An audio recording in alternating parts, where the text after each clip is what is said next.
د دیوال چغې د چین ستر دیوال په لرې ختیځ کې چیرې چې غرونه د آسمان پر زنګنونو سر ږدي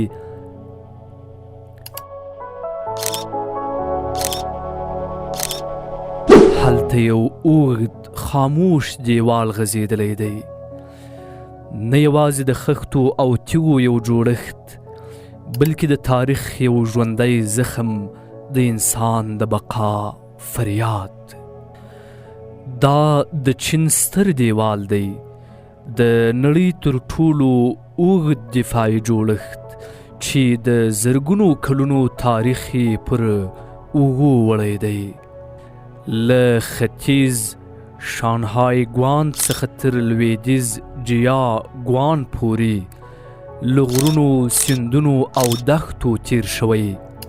اوږدوالی یې تر 21,000 کیلومترو زیات دی، لوړوالی په اوسط ډول له 6 تر 7 مترو پورې رسیږي.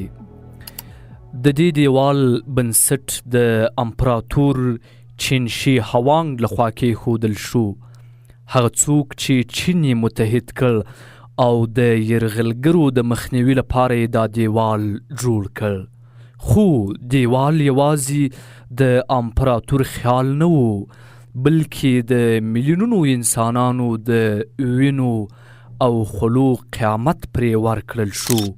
کارګران، عسکر، بندیان، زامنو، پلرونو، خویندو او میندو ټولو د دې دیوال د خښتو تر شا خپل تاریخ پرېښی.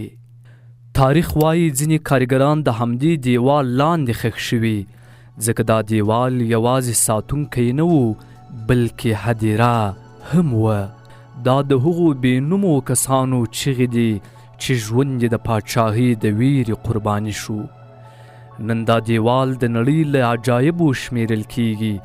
میلیونونه خلک راځي، ګوري، حیرانیږي، خو لږ کسان یې رښتینی آواز اوري.